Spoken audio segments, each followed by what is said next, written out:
Baie wie my ken sal weet, ek het die kuns bemeester om nie te wil saamstem nie. Dis vir my swakker eienskappe.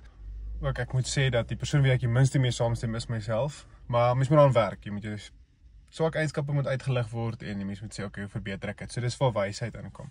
Nou wysheid is dit 'n interessante ding, want die soeke na wysheid, gewoonlik wat jy eintlik doen is jy besig om kennis op te doen. Want ons weet dat kennis is data en dan wysheid is wat doen ons met die data? Hoe beheer ek die data? So wysheid is basies jou vermoë om die kennis wat jy het te verwerk. En veral as jy sukkel met iets wat in jouself is wat jy wil verbeter, 'n beter mens wees, dan kry ons 'n klomp data in, maar ons weet nie wat om met dit te doen nie. Maar dit is nog meer interessant.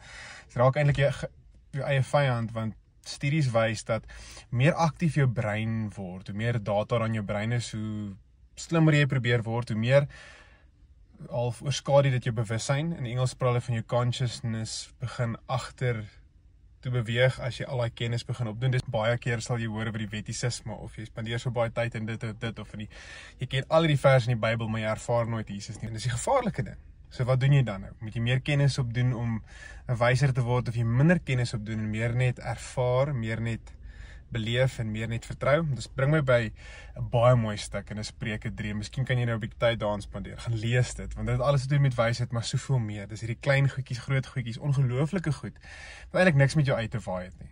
En aan die uiteinde besef ek dat as ek hierdie probleem het, is ek nie die een wat die antwoord gaan kry nie, en maak nie saak hoe baie boeke ek lees of hoe slim ek dink ek is nie. Miskien moet ek die manier hoe ek dit tot nou toe gedoen het stop en so Spreuke 3 gaan lees, deur gaan werk en dit ervaar, dit beleef en dat dit wat ek gelees het vrug dra. Gaan dit werk? Ek is onseker, maar wat ek weet is dat die Here sal ons nie los nie. So moet ek ook nie die hope in verandering en nader aan die Here beweeg en beter wees los nie.